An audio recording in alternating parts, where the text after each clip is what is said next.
Posible! O kung ganun po, kaya po ba natin tulungan muli ang anak naman na si Yorme? Pati yung anak. Nandito ba, Gusto niyo ba bumalik si Yorme? kanina? Gusto niyo ba bumalik si Yorme? Nandito ba? Siyempre po, samahan niyo na rin po ang kanyang magandang vice mayor na si Chia Atienza. Mas pogi po ito sa akin, pero pabigyan na natin. Congressman ko yun eh. Congressman Ernix Janicia din po. At siyempre po, sa tulong niyo, magiging sundalo, kaagapin niyo sa konseho. Ayan po ang mga Yorme's Choice na nasa likuran ko po. Simula dito sa kanan hanggang sa kaliwa. Ayan po, magiging sundalo niyo, kaagapin niyo. At pagkatapos niyong tulungan po lahat dyan sa likod ko, sana po maisingin niyo ang iyong lingkod po na si Joaquin Dumagoso. Handang-handa na po magserbisyo para sa inyong mga taga-Tondo. Alam niyo po, wala po ako nandito. Wala po ako dito. I mean, my point is, I wouldn't be here today without the help of all of you. Without all the help without all the support na binibigay niyo sa aking papa, sa aking ama. Kaya po, sa aming pamilya, Dito ba? Dito. ako na po kaharap sa inyo. Ako na magbabalik ng utang na loob na kailangan na itanaw. Kaya po, ito po ang pagsisimula ng mahabang panahon ng ating pagsasama. Kaya naman ho, maraming salamat ulit. Ako po si Joaquin Dumagoso, ang pinakagwapong anak ng pinakagwapong Yorme. Manila! God first! Maraming husay sa maglilingkod, maraming parangal at pagkilala ang natanggap mula sa iba't ibang sektor ng pamahalaan, kaya naman maituturing na tunay na multi-awarded policeman. Naging police station commander ng PS1 at PS2 at naging direktor ng Special Mayor's Reaction Aid na Yoni Yorme. Ang konsehal na tagapagtanggol ng bayan, ang tinaguriang Action Man ng Tondo, ang Yorme's Choice Councilor Colonel June Ibay.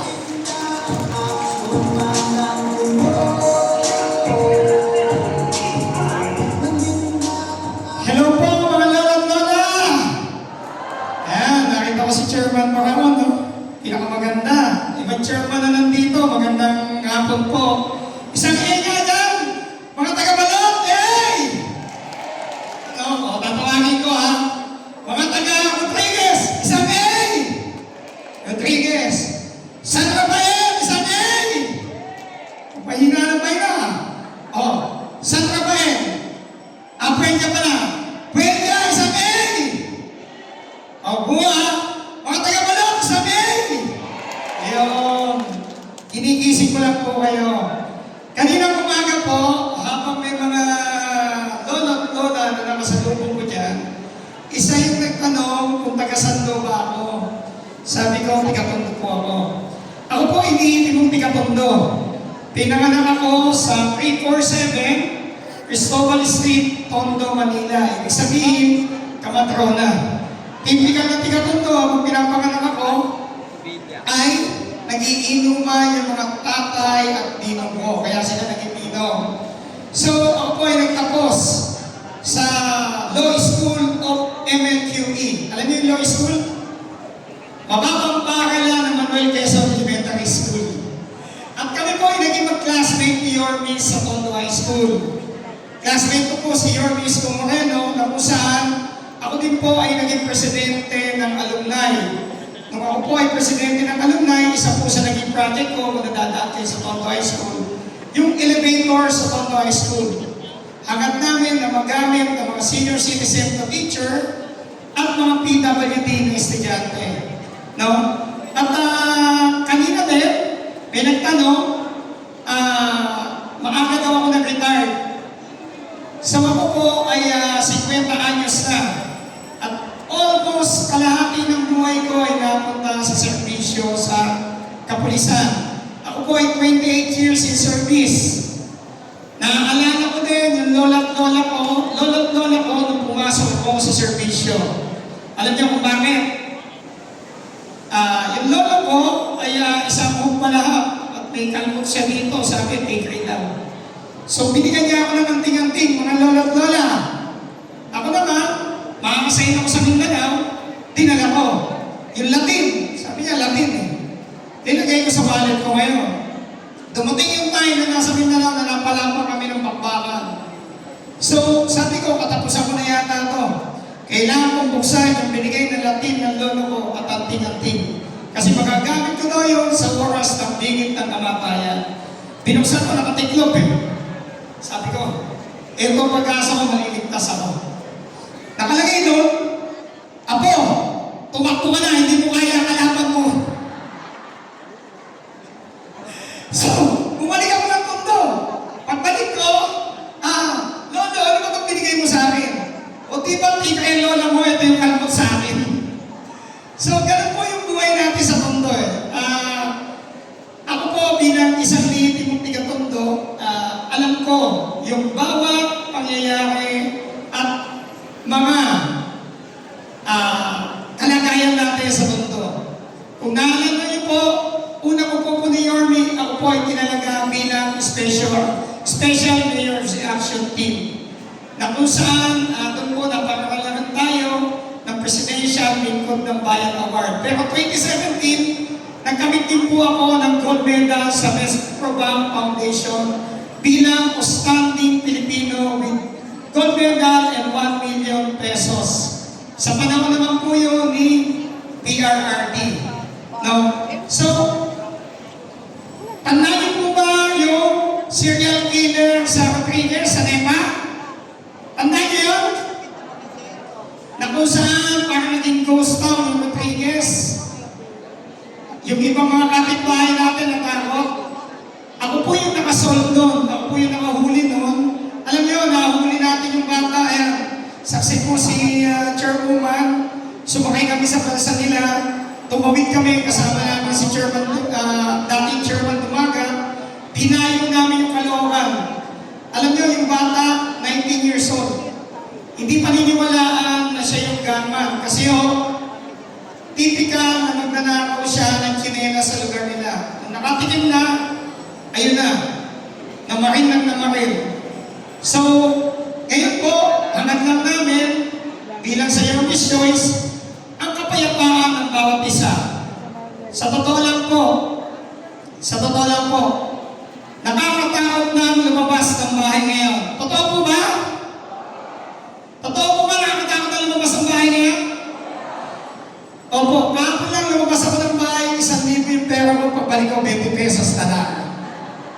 Kidding aside po, nung panahon ni Yorme Isko Moreno, sa out of 54 at 53 best city in the world 2022, tayo po ay panglabing 34 na best city in the world. Kasama po dyan ang Sydney at other city na best na pinupuntahan. Alam ko, madami po dito sa inyo sa taga Rodriguez, Balog, umupunta sa kanya pag Capital Report. Tama po ba? Nanonood kayo ng Capital Report? Ako po yung katuwang niya na kasama sa peace and order na kung saan pinipresenta po niya yung mga tulongges. Ako po yung inutusan niya doon na manghuli yung mga tao namin sa SMART, yung Special Mayor's Action Team.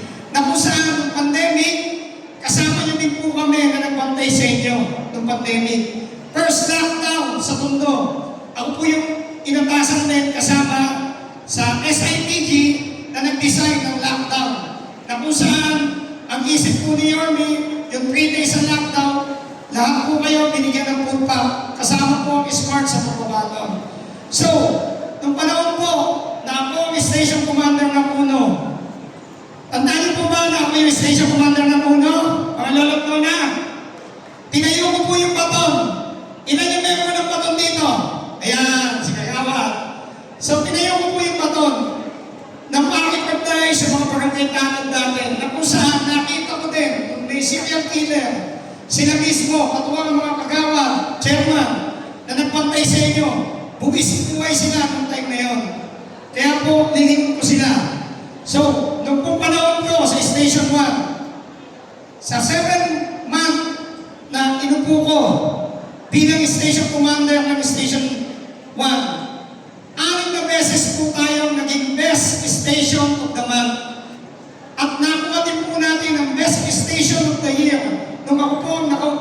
bilang Station Commander ng Station 1. Kami po sa Your Miss Joyce, sa pamumuno ni Your Miss Go Moreno, kasama si Vice Chief, siyempre si Congressman Ernest Delicio, harap lang po namin na ang bawat isa sa inyo makalakad ng walang takot at ligtas dito sa malinis na komunidad natin dito sa mundo. Kaya po makikita nyo na nasa station 1 po ako, isa po sa tinugunan ko yung kalinisan. Bakit po?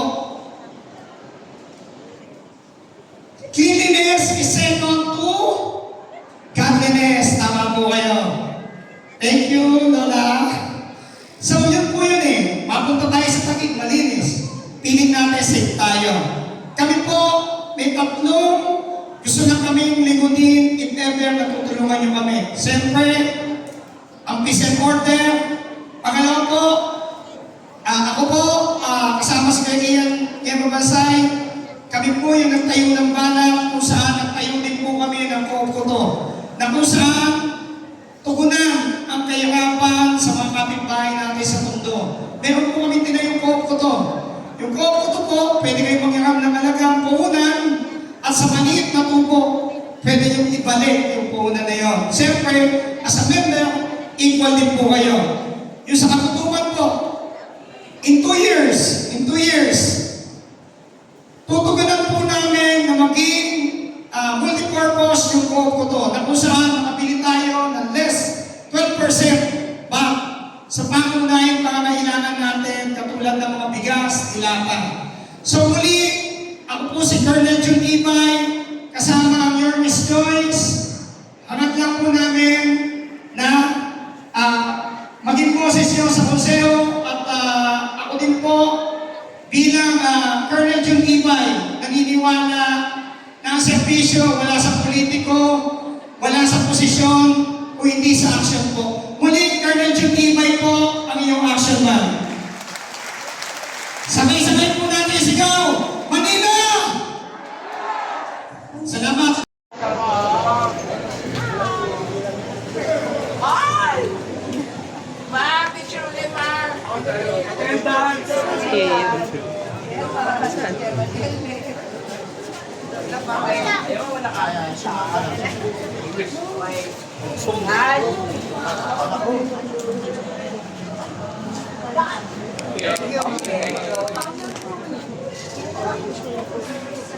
Meron pa kayo, ma? Meron kayo kay Ponce.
University bilang Political Science, Major in Governance. Ang kasalukuyang direktora ng Kababaihan ng Maynila at siyang magpapatuloy ng programang Buhay ng Maynila na sinimula ng kanyang ama, ang ating magiling at mahusay na alkalde, Mayor Lito Atienza. Isang mahusay na news anchor at journalist at isa ring artista at executive producer ng programang Maynila sa GMA7.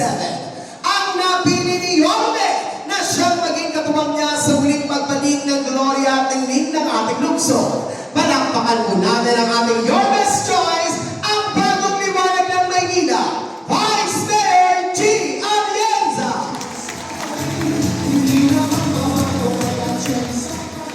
Magandang hapon po sa inyong lahat. Kamusta po kayo?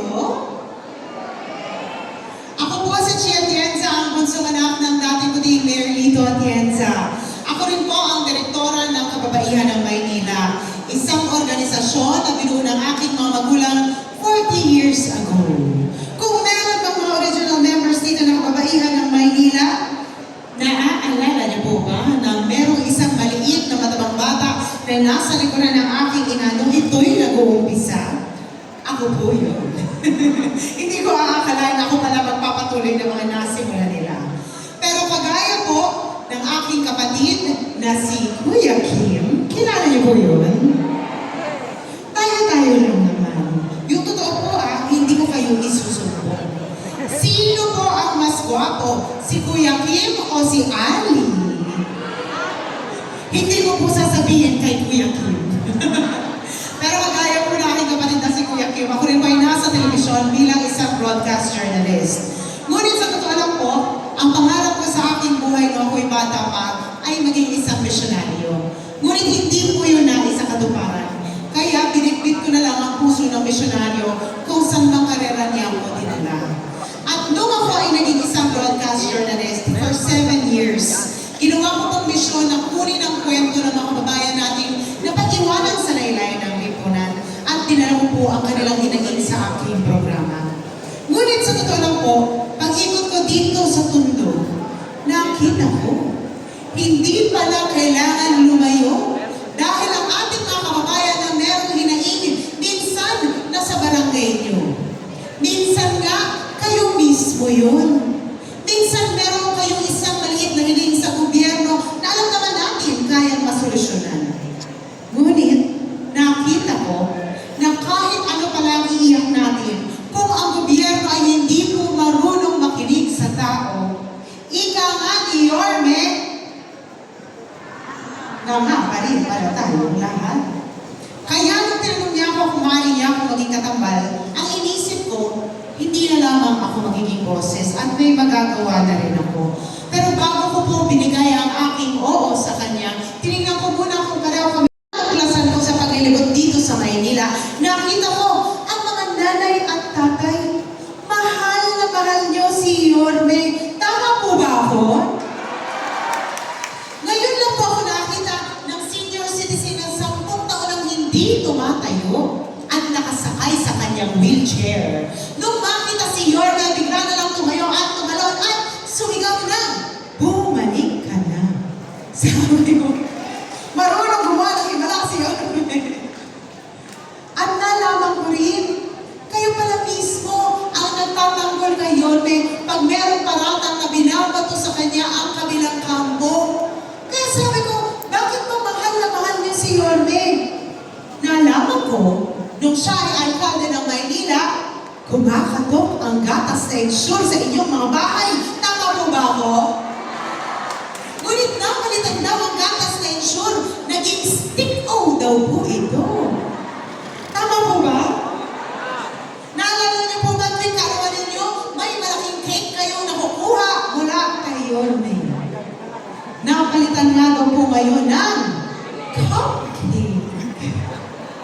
Ang sabi ng taga-ibang distrito, naging cookies. Naalala niyo rin po ba yung pagbibigay ng 500 pensyon? Nag-umpisa po yan noong panahon na si Yorme ay alkalde ng Maynila. At ngayon dahil Pasko, alam ko may pinamimigay na ng mga food box. Tama po ba? Pero ang naaalala ko, noong panahon ni Yorme, hindi lang food box ang nakukuha nyo. May extra regalo ang mga senior citizens na ngayon hindi na po binibigay. Nga nga na. So nung nakita ko na ilalagaw niya kayo, ang sabi ko, wow, pareho tayo ng first love. At dahil doon, sabi ko, tamang-tama, pareho tayo. Check. Ang pangalawang sektor na aking tinayuan, meron po kami isang bahay na tinayo 29 years ago. Ang pangalan po nito ay Home for the Angels. Kinukuha po namin ang mga sanggol na tinatapon sa kung saan-saan at binibigyan namin ng oportunidad para sila ay malipat sa isang pamilya na magmamahal sa kanila. Meron pong dalawang sanggol doon na pareho pong may kapansanan. Isa pong bulag at isa pong may kondisyon. Wala pong may gustong kumuha sa kanila, kaya kinuha po namin at ngayon sila po ay aking mga kapatid. Tinignan ko ang kanilang buhay dahil malaki na sila. Nakita ko ang hirap palang magkaroon ng kapansanan, lalo na kung ikaw ay senior citizen na may kapansanan. Para sa akin, dapat kayo ay sinusuportahan ng gobyerno. Tinignan ko ang ginawa ni Yorme Oshaya, alkalde ng Maynila, at nakita ko, pati ang PWDs at senior citizens, binigyan po niya ng oportunidad na makapagtrabaho. Alam niyo po ba yun?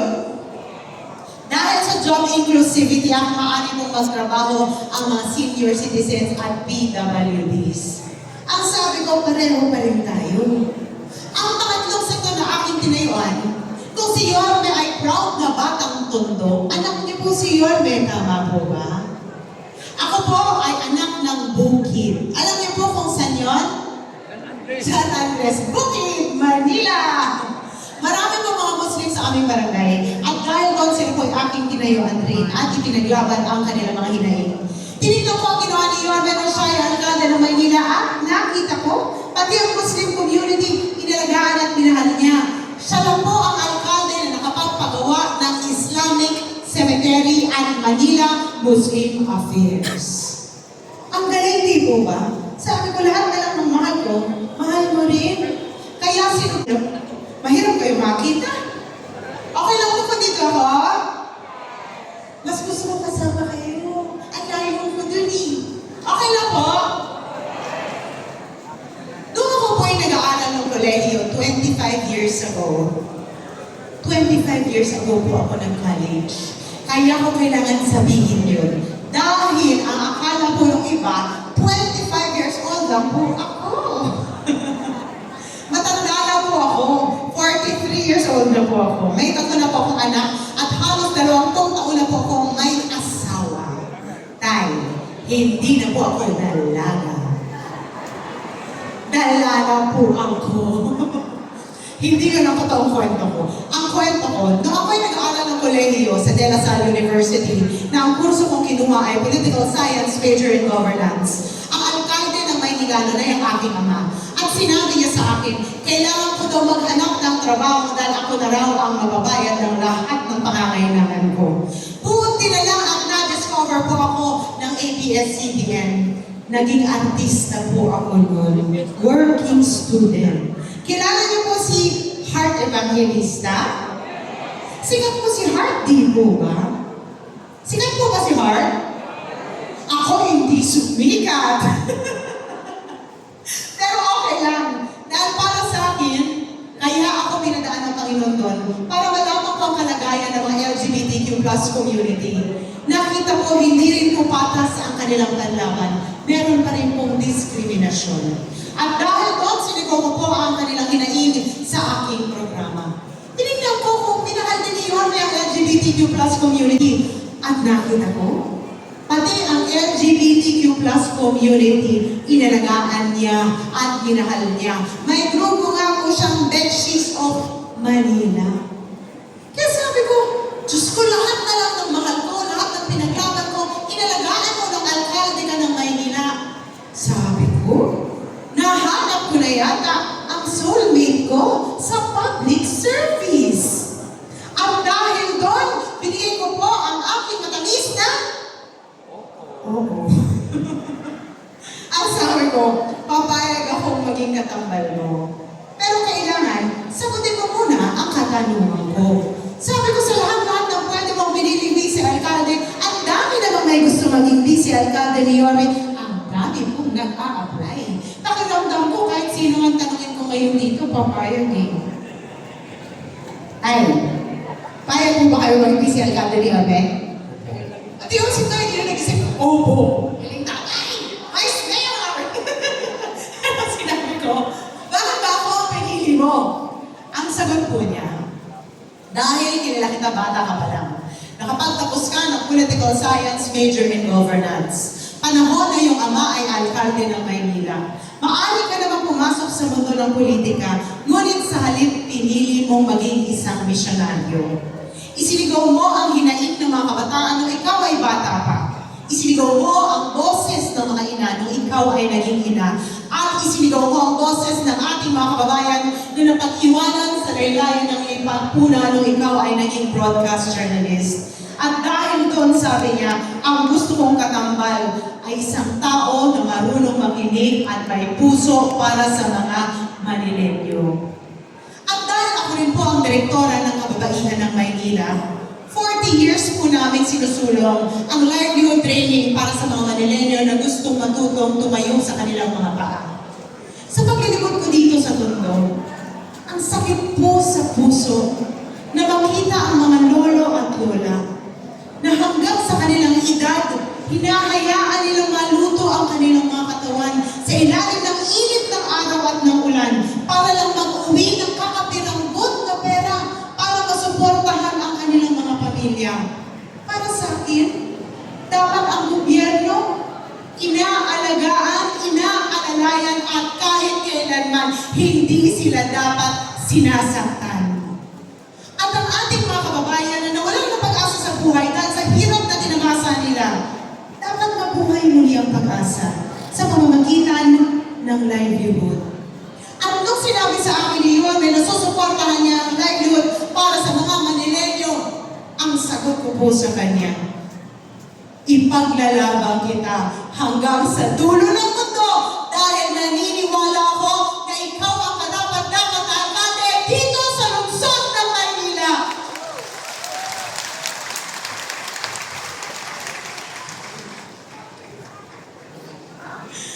Sa pag-ikot namin sa anim na distrito, iisa lamang ang lahat ng sinisigaw nyo. Ano nga po yun? Ibalik yun eh! Alam ko, kakibat ng sigaw nyo na bumalik na si Yorme dahil nagnanais ang inyong mga puso na kumatok muli ang pagmamahal ng gobyerno sa inyong mga bahay at buhay. Gaya nung natamasa nyo nang siya ay alkalde ng Maynila. Gusto nyo, mga lolo, lola, na maramdaman na kayo pa rin ay napakikinggan ng gobyerno at sila ay may malasakit pa rin sa inyo.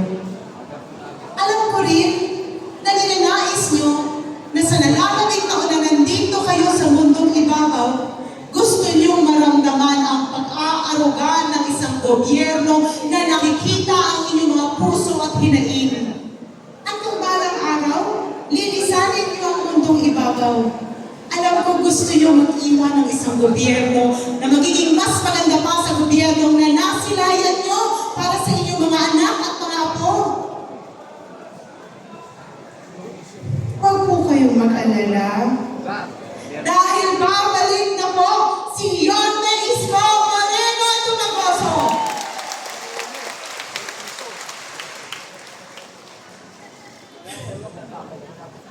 Ngunit kung maaari, sana isama niyo rin po si Chi Atienza.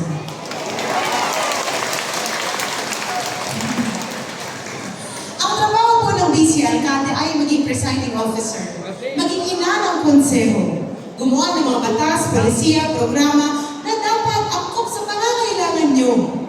Kaya kung maghahanap kayo ng isang vice alcalde balang araw, dapat maghanap kayo ng isang tao na sensitibo sa inyong boses at marunong makinig sa inyo. Kung meron man ako isang bagay na kaya ko ipagmalaki sa aking sarili, bata pa lang po ako, isinisigaw ko na ang boses ng mga kababayan ko na umiiyak dahil walang gobyernong nakikinig sa kanila. Balang araw, kung ako ay gawin yung katambal ni Yorme, hindi na po iiyak ang aking mga lolo at lola dahil alam namin ang inyong mga hinaing at kayo ang aming magiging prioridad.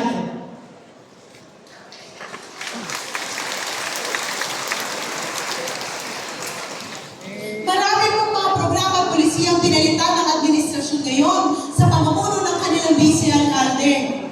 Parang araw, pag ako ay isama niyo kay Yorme, ibabalik namin lahat ng mga programa at polisiya na minahal nyo, na naramdaman nyo ang totoong pagmamahal noong pamanahon ni Yorme na nandito sa Maynila. Alam nyo, bata pa lang ako, alam ko ako na ang magpapatuloy ng serbisyo ng aking ama. Dahil bata pa lang ako, tinuruan na po ako ng aking ama na maging isang magaling na leader. Siya po ay naging vice mayor ng 2 termino. Naging isang leader na may integridad at sumuporta ng buo-buo sa kanyang alkalde. Nakakaasa kayo? Nasusuportahan ko ng buo-buo si Yorme Isko Moreno Tumangosmo. Dahil alam ko, pag sinuportahan ko si Yorme, sinusuportahan ko ang bawat isang taong nandito ngayon. At kung tutulungan niyo po si Yorme at si Chia Tienza, ako po ay nakikiusap. Sana suportahan niyo rin po ang lahat ng mga konsihal na nasa likuran ko. Kailangan po namin ng mga kasama para ibalik ang dating programang minahal ninyo. At dahil kailangan din po namin ng tulong mula sa national government, sana tulungan niyo rin po ang aming Congressman Ernix Jonicio.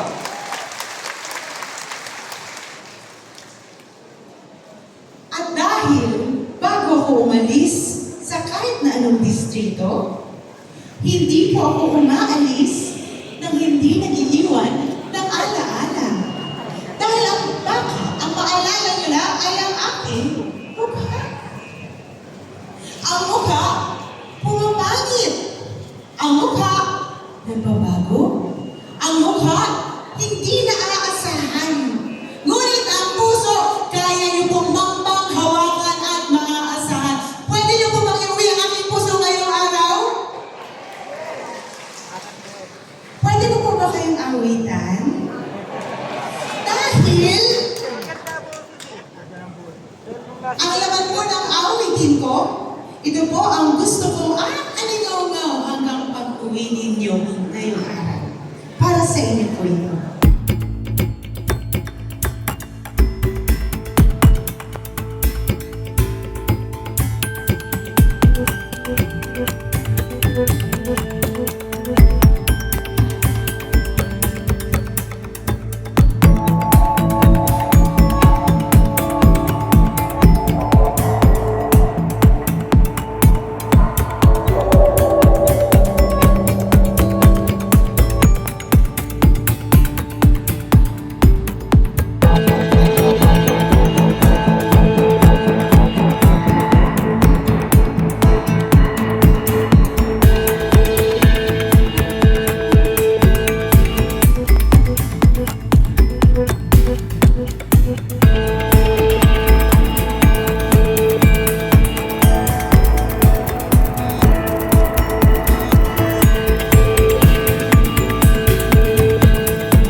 Ito po'y mapupunta sa ulo nyo, sa ulo ng mga anak nyo, sa ulo ng mga apo nyo, at sa ulo ng susunod na henerasyon. Dahil yan pa ang rason kung bakit kami nandito ngayon.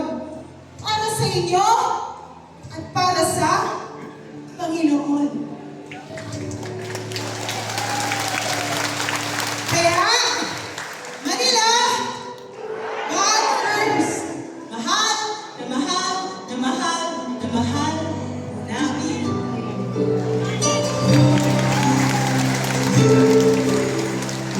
Maraming salamat po muli po